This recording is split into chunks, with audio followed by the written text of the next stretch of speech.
Find the volume the solid obtained by rotating the region in the first quadrant bounded by y equals x to the 1/4 and y equals x over 5, about the line x equals -6. Okay, so first thing we do with this is we draw a picture. So I'm going to start with the axis, little Cartesian coordinate. I'll draw y equals x over 5, x over 5. I know it's probably a little bit shallower than that, but not drawn to scale. And I'm going to draw something like this. This will be, now I'll draw it, there we go, so it touches. Nope, a little bit more curve. There we go. Not supposed to bend down, but you get the idea. This will be y equals x to the 1/4. That's y equals x over 5. And this is going to be rotated about x equals -6. So over here.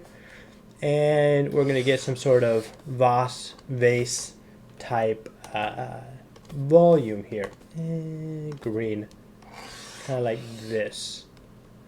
So that is a terrible drawing. So I can draw it over here. Something like this. And hop, hop. There we go. And looking at the interior of it, we get kind of this shape here, that shape there. And we want to find this volume right there. So there's a couple different ways to do this. We can use the disk method or the shell method. So the shell uses cylinders, and it basically works its way out. Concentric cylinders, tack, tack, tack, tack, tack, going out. Because we could start with a cylinder in the middle, work our way out. Would totally work. Or we can do the disk method, where we start from the bottom, make little disks like this, delta y, and move our way up. So for this, I'm going to try to do the disk method. Either one would work.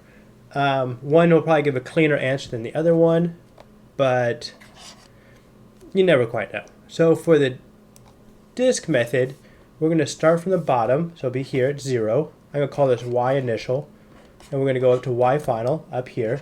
Not quite sure what y final is yet, but we'll figure it out. And then we're going to do pi r squared, because that's the area of these circles.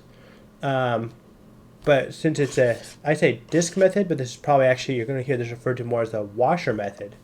I call it just the disk minus disk method, because we do the outer disk and subtract the inner disk. So I'm going to do RB, B for big, squared minus pi r small squared, so outer disk minus the inner disk, times whatever our delta y is, our little element of that's going to give it volume.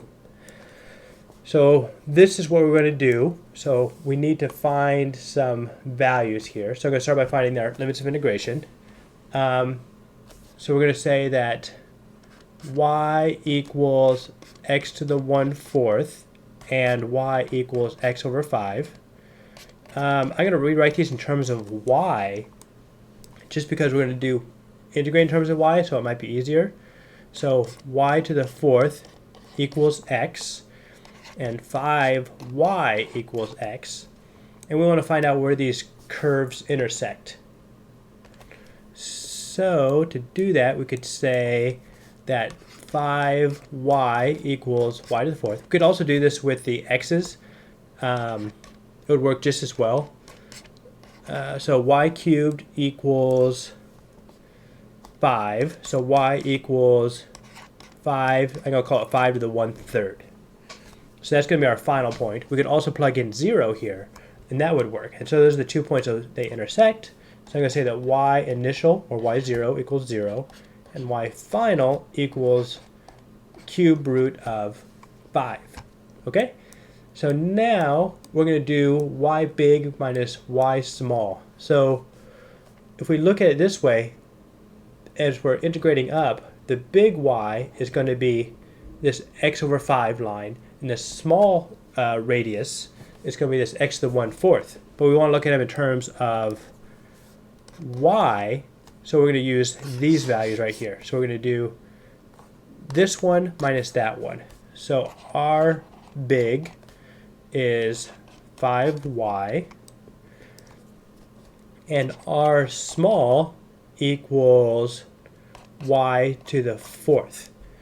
And you might be like, wow, but y to the fourth feels bigger. Well, when you have a small number like less than 1, taking something to the fourth power will actually make it smaller.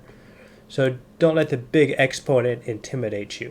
All right, so now we got these values. We're going to plug them in. So we 0 to 5 cube root of 5 of, in fact, pull out the 5 pi.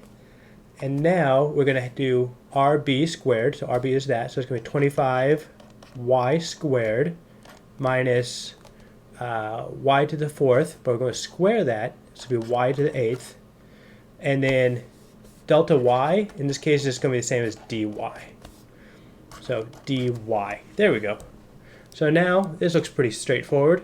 So we have 25y cubed over 3 minus y to the ninth over 9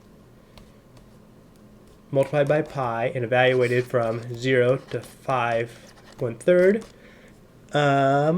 One thing to note would be that everything here has a y involved, so the 0 is just going to go away.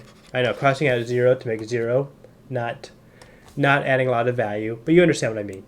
So now we're going to plug in 5 to the 1/3, so 25, 5 to the 1/3 to the cubed over 3 minus 5 to the 1/3 to the ninth over 9. So some of these exponents will simplify. That becomes 1. That becomes 3. And so we have 25 times 5 over 3 minus, this is going to be 5 cubed over 9. So 25 times 5 is 125. We're going to multiply this by 3 just to get a common denominator of 9 minus 5 cubed, which is 125 over 9. So this is just 125 times 1. So we have 125 times 2 over 9, which is 250 over 9. Except I forgot the pi. Hope should never forget the pi. This guy. So I'm going to plug it in now. Should have plugged it in earlier. I did not. So I'd say 250 over 9 times pi. Oh, get rid of that 2. So 250 over 9 times pi. Yep, that looks pretty good. Looks reasonable, at least plausible. So to go ahead and go back and see what we did here. So we did the disk method. So we started making a little disk to the bottom, work our way up. The idea of disk minus disk, or disk method, either way, is you do a circle minus another circle times a small distance, which gives you a volume. And we did it from the beginning of the y to the end of y. And since we were integrating in the y direction, we needed all of our equations in terms of y. So we basically rearranged our y equals x to the 1/4 to x equals y to the 4th. And just plugged everything in and worked it out and got a final answer. So I hope that helped. I will see you next time. Take care. Bye.